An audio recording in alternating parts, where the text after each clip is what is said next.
បាទជំរាបសួរសាជាថ្មីនេះគឺក្នុងភាគទី3នៃរឿងកំណើតខ្មែរកុម្មុយនីសនៅក្នុងភាគទី2ក៏មិនទាន់បានចាប់ផ្ដើមនិយាយថាខ្មែរកុម្មុយនីសនឹងកើតយ៉ាងម៉េចដែរនៅតែជាសេចក្តីពន្យល់អំពីហេតុមុននឹងខ្មែរកុម្មុយនីសកើតអញ្ចឹងនៅក្នុងភាគទី2ខ្ញុំបានអធិប្បាយអំពីហូជីមិញដែលគាត់រៀបចំបង្កើតបកឯកភាពស្នេហាជាតិនិយមឆ្វេងនិយមកុម្មុយនីសនៅដើមឆ្នាំ1930ហើយបានដាក់ប្រសិទ្ធនាមឈ្មោះបកនេះហៅថាបកកុម្មុយនីសឥណ្ឌូចិនដល់ឆ្នាំ1936ហូជីមិញបានកោះហៅនៅសហសេវកនិងយុទ្ធកជនសេនាជនកម្មាភិបាលសកម្មជនស្នេហាជាតិនិយមឆ្វេងយួនហ្នឹងធំជាមេហ្នឹងមកប្រជុំគ្នានៅស្រុកថៃនៅស្រុកសៀមពីនោះហ្នឹងហៅសៀមហើយបានពន្យល់អំពីការរៀបចំនៅមាគាសកម្មភាពមួយដ៏សំខាន់ដើម្បីកសាងសហព័ន្ធឥណ្ឌូចិនហើយខ្ញុំបានជម្រាបត្រួសខ្លះអំពីសហព័ន្ធឥណ្ឌូចិននេះគឺមិនមែនជាគំនិតដើមរបស់ហូជីមិញទេហូជីមិញគាត់យកតាមបារាំងដែលពីឆ្នាំ1876រដ្ឋកាភិបាលអាណានិគមនិយមបារាំងនៅឥណ្ឌូចិននឹងយល់ឃើញថាដើម្បីនឹងកសាងឥណ្ឌូចិនដែលជាទឹកដីឯនាយប្រទេសរបស់បារាំងនេះឲ្យរឹងមាំបានតលទៅរកដៃគូដែលជាមនុស្សម្ចាស់ស្រុកម្ចាស់ទឹកម្ចាស់ដីនៅលើជ្រោយឥណ្ឌូចិនក្នុងចំណោមសាសដែលរស់នៅលើឥណ្ឌូចិនមានស្រុកមានទេសហ្នឹងបារាំងឃើញថាខ្មែរហើយនឹងឡាវនឹងជាមនុស្សល្ងងមិនអាចពឹងបានមិនស្វាហាប់ហើយពួកចិនដែលរស់នៅលើទឹកដីឥណ្ឌូចិនហ្នឹងជាពពួកដែលបារាំងមិនទុកចិត្តពីព្រោះបារាំងត្រូវទប់ទល់នឹងឥទ្ធិពលពីខាងជើងគឺឥទ្ធិពលពីខាងប្រទេសចិនមកអញ្ចឹងមានតែសាសមួយទេដែលបារាំងយល់ឃើញថាស្វាហាប់ឆ្លៀវឆ្លាតអាចធ្វើជាដៃគូក្នុងការកសាងឥណ្ឌូចិនបារាំងបានអញ្ចឹងនៅឆ្នាំ1876ទេសាភិបាលជាន់ខ្ពស់បារាំងនៅឥណ្ឌូចិននឹងបានបបួលពួកអាណាមយួននឹងណាឲ្យរៀបចំខ្លួនដើម្បីធ្វើការជាដៃគូដែលក្រោយមកចាប់បដិសន្ធិនៅសន្ធិសញ្ញាសហប្រតិបត្តិការបារាំងអាណាមទេណានឹងចំណុចអញ្ចឹងដោយសារគំនិតនេះហើយទើបបារាំងបង្កើតនៅឥណ្ឌូចិនបារាំងនេះដែលហៅថាឥណ្ឌូចិនបារាំងឥណ្ឌូចិនបារាំងមានទស្សនៈសង្គមទស្សនៈនយោបាយសង្គមនិងសេដ្ឋកិច្ចដែលពួកយួនអាណាមដឹងច្រើនជាងគេនឹងយួនដតីយួនតង្កឹងយួនកូសាំងស៊ីនឹងវាដឹងច្រើនជាងគេហូជីមិញគាត់ដឹងរឿងហ្នឹងហើយគាត់ envision គាត់គិតទៅឃើញនៅក្នុងចក្ខុវិស័យរបស់គាត់ថាជាមេគាមួយដែលយួនគួរណាស់ចម្លងយកតាមដើម្បីកសាងនៅចក្រពត្រាវៀតណាមណាឬក៏ហៅថាចក្រភពវៀតណាមណា The Vietnamese Empire ដូចកាលពីបុរាណកាលដែលពួកយួននេះគេបង្កើតប្រទេសគេហៅថាតាវៀតណាខ្មែរយើងហៅដៃវៀតណាទេណាតាវៀតនេះគឺមហាវៀតមហាយួនមានន័យថា The Great Vietnam The Great Vietnamese Empire អញ្ចឹងគំនិតហូជីមិញហ្នឹងគាត់រកឃើញនៅគំរូដែលបារាំងវាតាក់តែងឥណ្ឌូចិនហ្នឹងគាត់មាននៅក្នុង envision របស់គាត់ថាអ្នកយួនយកមកប្រើវាសមរម្យគាត់បង្ហាញសហសេវករបស់គាត់ឲ្យយល់ថាបើមើលផែនទីឥណ្ឌូចិនទាំងមូលប៉ុន្តែយកតែអាណាមតង្កឹងកូសាំងស៊ីនមកពិនិត្យគឺជារូបរាងនៃសត្វនាគមួយដែលមានកន្ទុយនៅភាគខាងជើងហើយមានក្បាលបែរឆ្ពោះមកភាគខាងត្បូង ប៉ុន្តែសត្វនេះវាមានកតុយមានក្បាលប៉ុន្តែខ្លួនវាស្គមអញ្ចឹងហូជីមិញគាត់បញ្យល់សហសេវករបស់គាត់ថាបើសិនណាជាយួនយើងនេះច្របាច់បញ្ចូលឡាវហើយនឹងកម្ពុជាជាចំណែកនៃមហាយុទ្ធឬក៏ចក្រភពវៀតណាមទៅថ្ងៃមុខទឹកដីរបស់ឡាវទឹកដីរបស់កម្ពុជានេះគួបផ្សំនឹងទឹកដីភាគខាងត្បូងដែលជាទឹកដីកម្ពុជាក្រោមហ្នឹងហើយគួបផ្សំនឹងទឹកដីដើមរបស់ពួកអាណាមនិងតុងកឹងហ្នឹងវៀតណាមនឹងមានភពផលធនធានសម្បត្តិធម្មជាតិគ្រប់គ្រាន់ហើយភូមិសាស្ត្រហ្នឹងវៀតណាមអាចការពារខ្លួនបានអាចរស់នៅតិចតជុំដល់កូនចៅយួនជំនាន់ក្រោយបាននេះនិយាយខ្លីទេណាខ្ញុំនឹងវិលមកចិញ្ច្រាំអារឿងហ្នឹងទៀតបើសិនជាមានពេលទៅថ្ងៃក្រោយទៀតពីព្រោះខ្ញុំនិយាយនេះគឺដូចខ្ញុំជម្រាបចឹងថារឿងនេះវាសឹងតែដូចលោកសូត្រធម៌ទៅហើយខ្ញុំបាទនឹងសិក្សារឿងហ្នឹងញឹកញយដូច្នេះហើយមិនបាច់បើកសភៅណាមើលទៀតទេពីព្រោះវាចាំមាត់រលហើយខួរក្បាលហ្នឹងវាវិលគិតជាមួយនឹងពាក្យសម្ដីហ្នឹងក្លុកកលៀតជួនកាលវាភ្លេចត្រូវត្រឡប់មកនិយាយម្ដងទៀតណាទេណាអញ្ចឹងmodel of Indochina ហ្នឹងវា originated from the French Indochina model ដែលសហព័ន្ធ Indochina ហ្នឹងគឺយក model តាម Indochina បារាំងណាទេណាយក model តាម Indochina បារាំងប៉ុន្តែហូជីមិញគាត់រកឃើញឱកាសមួយដ៏ល្អគាត់ប្រាប់គ្នាគាត់សហសេវកគាត់ថាមិត្តយើងមិនត្រឹមតែខ្ញុំឃើញ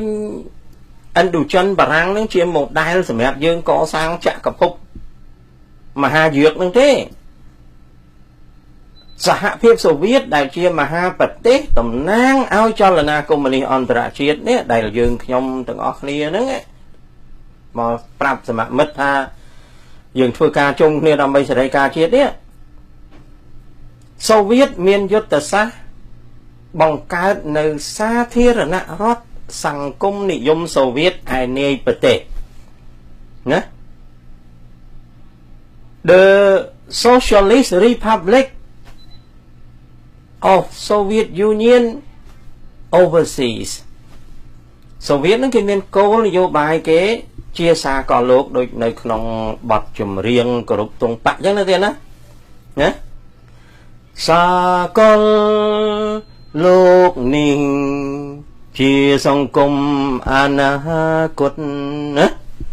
សាកលលោកគឺជាសង្គមអនាគតនៅក្នុងចក្ខុវិស័យរបស់សហភាពសូវៀតអញ្ចឹងសហភាពសូវៀតនឹងคล้ายទៅជាអាណានិគមជាន់ថ្មីដែលនឹងកសាងនៅសាធារណរដ្ឋសង្គមនិយមសូវៀតឯនាយប្រទេសដូចជាសាធារណរដ្ឋបារាំងទឹកដីឯនាយប្រទេសដូចជា United States Territory overseas ដែនដីរបស់សហរដ្ឋអាមេរិកនៅឯនាយប្រទេស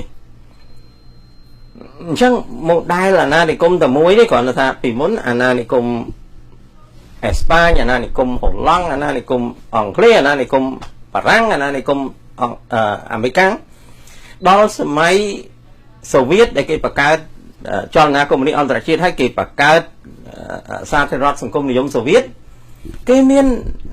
ចក្ខុវិស័យគេដូចគ្នាអត់មានខុសគ្នាទេអាសេរីហើយនឹងអាមិនសេរីហ្នឹងអាសេរីហើយនឹងអាកុម្មុយនីសហ្នឹងដូចតែគ្នាទេវាមានទិសដៅវាដូចគ្នាគឺបង្កើតនៅ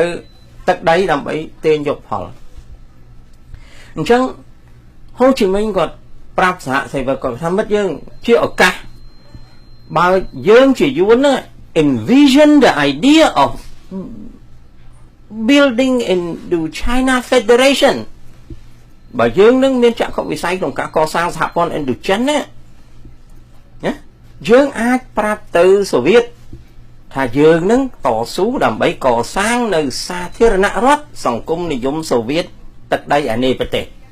អញ្ចឹងសូវៀតត្រូវគ្រប់គ្រងយើងគ្រប់គ្រងយួនយើងនឹងហើយយួនយើងនឹងមានឱកាសនឹងទទួលធនធានអន្តរជាតិមក តស៊ូមកវះកាត់មកកសាងសហព័ន្ធឥណ្ឌូចិនរបស់វៀតណាមសហព័ន្ធឥណ្ឌូចិនរបស់វៀតណាមណាឃើញទេណាយើងមានការគ្រប់គ្រងពីសំណាក់ចលនាកុម្មុយនីសអន្តរជាតិពីសំណាក់សហភាពសូវៀតហើយយើងដឹងច្បាស់ថាយើងកសាងសហព័ន្ធឥណ្ឌូចិននេះយើងមាន model យកតាមបារាំងវាកសាង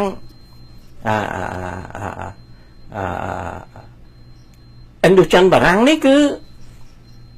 វាចង់ឲ្យរឹងមាំដោយវាបាត់ប្រទេសទាំង5ហ្នឹងតំបន់ទាំង5ហ្នឹង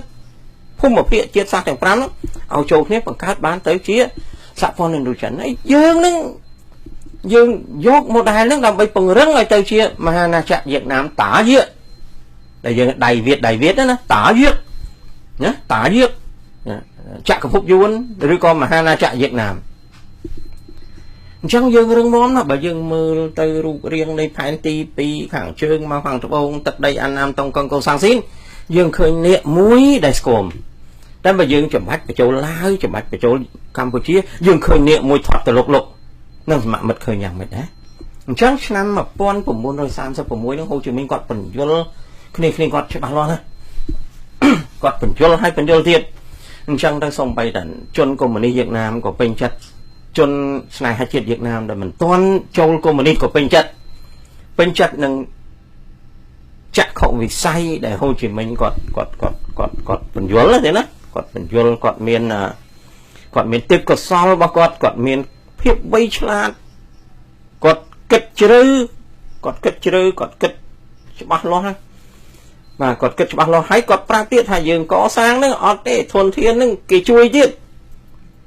យើងច្បាំងនៅឥណ្ឌូចិនយើងធ្វើសេរីការជាតិសកម្មភាពនៅលើឥណ្ឌូចិននេះចលនាកុម្មុយនីសអន្តរជាតិគេគ្រប់គ្រងយើងទាំងអស់ពីព្រោះយើងទៅជម្រាបសូវៀតថាយើងធ្វើបដិវត្តនៅឥណ្ឌូចិនហ្នឹងយើងកសាងសាធារណរដ្ឋសង្គមនិយមសូវៀតឯនេះប្រទេសអញ្ចឹងវាជា global policy វាជានយោបាយសកលលោករបស់សូវៀតអញ្ចឹងសូវៀតអត់មានជំទាស់យើងសូវៀតនឹងជួយឧបត្ថម្ភយើងទាំងផ្លូវការទូតទាំងផ្លូវបច្ចេកទេសទាំងផ្លូវសម្ភារៈទាំងផ្លូវធនធានលុយកាក់អីយើងបានមកជួយគ្រប់គ្រងទាំងអស់ហើយនៅក្រោមកិច្ចសហប្រតិបត្តិការនោះ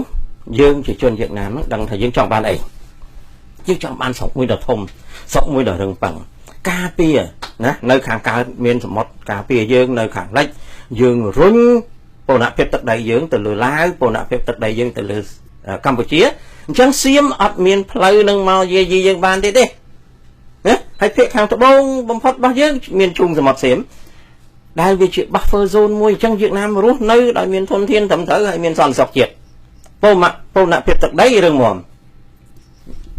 ហូជីមីនគាត់បញ្យល់ទៅសហសេវកគាត់ពេញចិត្តមែនតើអញ្ចឹងហើយបានឆ្នាំ36ហ្នឹងកើតយុទ្ធសាស្ត្របង្កើតសហព័ន្ធឥណ្ឌូចិនដោយបកកុម្មុយនីសឥណ្ឌូចិនហូជីមីនឃើញទេណាឥឡូវនេះslash ដំណឹងសិនសួរខ្លួនឯងវិញដើម្បីកុំឲ្យញាតិញោមបងប្អូនជាទីស្រឡាញ់ខ្លះគាត់អង្គុយចាប់កំហុសអីចឹងទៅគាត់ចេះតែចាប់កំហុសរឿងខ្ញុំកិច្ចរួចពីការចាប់កំហុសរបស់លោកអ្នកជាទីស្រឡាញ់កិច្ចមិនរួចទេខ្ញុំម្នាក់ឯងគូក្បាលតែមួយណាខ្ញុំកិច្ចវាមិនរួចទេពីការចាប់កំហុសពីលោកអ្នកជាពិសេសខ្មែរយើងអត់គិតពី benefit ទេអត់គិតពីផលប្រយោជន៍ទេអត់គិតឆ្ងាយទៅទេគិតតែអ្នកណានិយាយអ្នកនឹងឆ្លាតអ្នកនឹងរៀងបកកែបន្តិចអញកាច់ឯងចោលសិនឯងងាប់ទៅអារឿងស្រុកទេសទៅដល់ណាអត់គិតទេមិនមែនខ្ញុំបាននឹងអះអាងថាខ្ញុំបានបកកែទេប៉ុន្តែខ្មែរយើងមានទម្លាប់អញ្ចឹងអញកាច់ឯងចោលអញក្តីឯងចោលសិនពីព្រោះឯងនិយាយលោឡាអង្គអត់ទេឯងស្អីឯងមកញ៉ៃឯងមកស្រុកណាឯងហ៊ានឆ្លាតណាអញ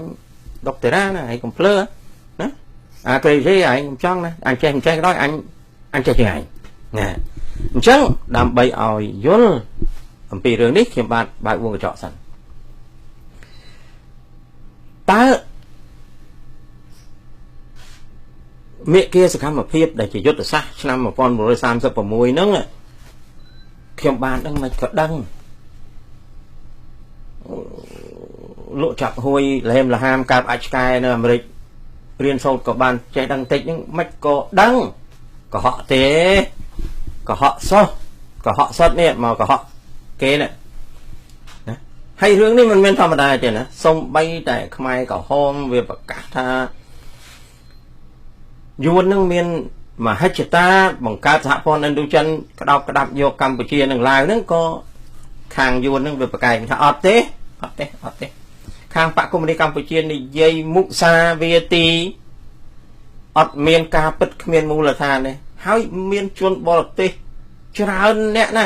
ដែលជាសមាជិកឬក៏ជាអ្នកគ្រប់គ្រងចលនាកុម្មុយនីសអន្តរជាតិដែលកាន់ជើងយួនគេសរសេរប្រឆាំងនឹងសេចក្តីចោទប្រកាន់របស់បកកុម្មុយនីសកម្ពុជាគេសរសេរប្រឆាំងនឹងសេចក្តីចោទប្រកាន់របស់ពួកខ្មែរក្រហមទៅលើវៀតណាមថាវៀតណាមចង់បង្កើតសហព័ន្ធឥណ្ឌូចិនជាការមិនពិតអញ្ចឹងខ្ញុំបាទនិយាយពីរឿងសហព័ន្ធឥណ្ឌូចិនដែលមានរៀបចំមេគាយុទ្ធសាស្ត្រមេគាសកម្មភាពឆ្នាំ1936នេះធ្វើម៉េចនឹងដឹងបានអញ្ចឹងតើជំរាបខ្លះมันអាចអស់បានទេប៉ុន្តែជំរាបបានខ្លះដែលដឹងនឹងគឺចេះគឺយើងសិក្សាយកกระดาษស្នាមរបស់កុម្មុយនីសគឺកុម្មុយនីសអន្តរជាតិយើងទៅសិក្សាយកกระดาษស្នាមចាស់របស់វាចំនួនឆ្នាំ25មកដល់ឆ្នាំ40ជា correspondence ជាលិខិតអីដែលកាលណាពិភពលោកគេធ្វើការសម្ងាត់មែនប៉ុន្តែក្រោយពីគេបានសម្រេចបំណងរបស់គេមករយៈគេបើកចំហការសម្ងាត់នឹងឲ្យសាធារណជនដឹងដើម្បីគេយកមុខមាត់កិច្ចការនគរភាពសក្តានុពលភាពណាវិរៈភាពរបស់គេអញ្ចឹងគេអត់លាក់រហូតទេដូចយួនអញ្ចឹងវាធ្វើអីនៅឥណ្ឌូចិនដល់វាវាយបានវាក្តាប់បានកម្ពុជាឆ្នាំ79ហើយចុងក្រោយបំផុតវាបានសម្រេចជំហានជាច្រើនមុនវាដកថយឆ្នាំ89យួនវាបានបើកចំហឲ្យសាសកលលោកដឹងអំពីសកម្មភាពរបស់វាពីឆ្នាំ30 40 50 60 70វាមិនប្រាប់ពីគោលគំនិតរបស់វាឆ្នាំ80 90ទេប៉ុន្តែវាប្រាប់រហូតមកដល់ឆ្នាំ70ពាក់កណ្ដាលឆ្នាំ70ហ្នឹងគឺវាប្រាប់ថាវាបានធ្វើអីបានជាវាបានជោគជ័យនៅឥណ្ឌូចិននៅថ្ងៃទី30ខែមេសាឆ្នាំ1975មិនមែនវាលាក់ទេដោយសារតែវាបើកចំហនៅបណ្ណាសារដ្ឋានវាណាឲ្យ selected researchers អ្នកស្រាវជ្រាវមួយចំនួនដែលវាទុកចិត្តវាពឹងបានឲ្យទៅស្រាវជ្រាវនៅក្នុងបណ្ណាសារដ្ឋានវាណារបស់នោះវាធ្លាយចេញមកខាងវៀតណាមធ្លាយចេញមក record នោះធ្លាយចេញមកបន្ទាប់មកទៀតខាងកុម្មុយនីសខាងចលនាកុម្មុយនីសអន្តរជាតិណាតារបស់ណា30ឆ្នាំវាបញ្ចេញមកដើម្បីយកសក្តានុពលភាពអញ្ចឹងយើងបានកណ្ដាស់ស្នាមអស់នឹងមកបន្ទាប់មកទៀតយើងយកกระดาษស្នាមអស់ហ្នឹងយកមកប្រៀបធៀបនឹងការទទួលស្គាល់ហើយនឹងការបដិសេធរបស់វៀតណាមបដិសេធថាសហព័ន្ធឥណ្ឌូចិនមិនពិតទេអញ្ចឹងយើងយកกระดาษស្នាមដែលជា correspondence กระดาษស្នាមដែលឆ្លើយឆ្លងរវាងបកកុម្មុយនីសឥណ្ឌូចិនកាលកើតភ្លាមនៅម៉ាកាវខែកុម្ភៈឆ្នាំ1930ដែលសរសេរស្អីទៅសុំ certificate ពីកុម្មុយនីសមកណាព្រោះបង្កើតបកហើយត្រូវយកกระดาษស្នាមហើយនឹងសមាជិកបកហ្នឹង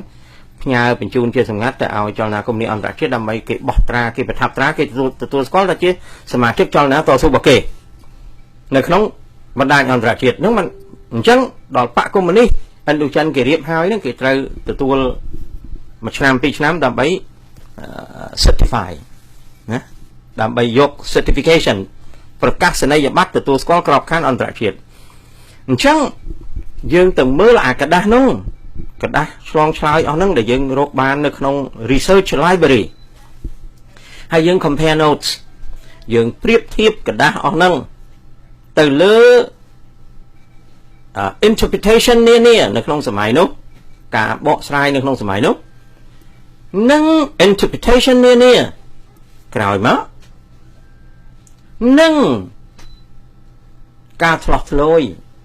មាត់ចាបមាត់ព្រៀប ដែលកម្មាភិបាលវៀតណាមហ្នឹងគេនិយាយណាមិនបានវាឆ្លោះឆ្លួយអាហ្នឹងគេហៅថា intentional and unintentional leaks គឺការឆ្លោះឆ្លួយដោយចេតនានិងការឆ្លោះឆ្លួយដោយអចេតនាឲ្យដឹងអំពីគោលគំនិតគោលដៅគោលនយោបាយគោលយុទ្ធសាស្ត្ររបស់យួនរឿងសហព័ន្ធឥណ្ឌូចិនហ្នឹងហើយយើងយកទៅប្រៀបធៀបនឹង official statements ការថ្លែងការណ៍ជាផ្លូវការរបស់បកកុម្មុយនីសវៀតណាមតើវាទទួលឬមិនទទួលវាបដិសេធប៉ុន្តែអាចវាប្រឡាក់នៅខោយើងធំក្លិនស្អុយដានជើងវាយើងដឹងមាត់ចាក់មាត់ព្រៀបវានិយាយរួមទាំងសេចក្តីដែលវាបញ្ជូនទៅកុម្មុយនីសនោះវាមិនបាននិយាយថាវាបង្កើតសហព័ន្ធឥណ្ឌូចិនដើម្បីគ្រប់គ្រងខ្មែរដើម្បីគ្រប់គ្រងលាវវាអត់បាននិយាយចឹងទេបងប្អូនប៉ុន្តែវាបញ្យល់ចលនាកុម្មុយនីសអន្តរជាតិអំពីចក្ខុវិស័យក្នុងការកសាងសាធារណរដ្ឋសង្គមនិយមសូវៀតឯនាយប្រទេសដល់អញ្ចឹងទៅបកកុម្មុយនីសវៀតណាមវាប្រកែកទៀតវាថាអាហ្នឹងវាជាគោលនយោបាយរបស់កុម្មុយនីសវាជាគោលនយោបាយរបស់សហភាពសូវៀតវាមិនមែនជាគោលនយោបាយរបស់វៀតណាមគ្មានមហិច្ឆតាត្រួតកម្ពុជាវៀតណាមគ្មានមហិច្ឆតាត្រួតត្រាឡាវវៀតណាមគ្មានមហិច្ឆតាលេបឡាវនឹងកម្ពុជាទេវៀតណាមគ្មានមហិច្ឆតាត្រួតត្រាទេអ្វីដែលវៀតណាមមានគឺជាគោលនយោបាយណែនាំពីអតីតសហភាពសូវៀតមកពីព្រោះកាលនោះជាការតស៊ូប្រឆាំងអាណានិគមនិយមទើបបានវាមានណា strategic reason មួយដើម្បីនឹងធ្វើបដិវត្តនៅឥណ្ឌូចិនបង្កើតបាននៅសាធារណរដ្ឋសង្គមនិយមសហភាពសូវៀតឯនៃប្រទេសអញ្ចឹងវៀតណាមអត់មានអាក្រក់ទេវៀតណាមអត់មានអាក្រក់ទេកុំចោទវៀតណាមអញ្ចឹងហើយក្រោយពីសហភាពសូវៀតដួលរលំទៅអាស្អីដែលហៅថាសហព័ន្ធឥណ្ឌូចិនហ្នឹងវាលាយទៅបាត់ហើយព្រោះអាហ្នឹងវាជាបេសកកម្មអន្តរជាតិរបស់បកកុម្មុយនីសវៀតណាមចំណែកបកកុម្មុយនីសវៀតណាមនោះគ្មានចិត្តអីមកប៉ះពាល់យាយីដល់ខ្មែរដល់ឡាវទេណែគេប្រកែកអញ្ចឹងណាឃើញលុយអញ្ចឹងប៉ុន្តែកាលណាយើងសិក្សាយើងប្រៀបធៀបយើង compare notes យើង dig up both sides of the stories យើង compare their official statement and their actions ហើយនឹងយើង doing research on the intentional and unintentional leaks from the Vietnamese communist cadres អានឹងយើងអាចយកមកដាក់ជាទស្សនវិជ្ជារួមមួយហើយមើលទៅដឹងថាវៀតណាមមានឬមិនមានបំណងពិតប្រាកដក្នុងការកសាងសហព័ន្ធឥណ្ឌូចិនដែលច្បាច់ចូលខ្មែរហើយនឹងឡាវណាទេណាចឹងសូមបញ្យល់ត្រឹមប៉ុណ្ណឹងហើយនឹងបន្តទៅភាគទី4ទៀតទេណាឥឡូវវាទី3ហើយទី4នៅក្នុង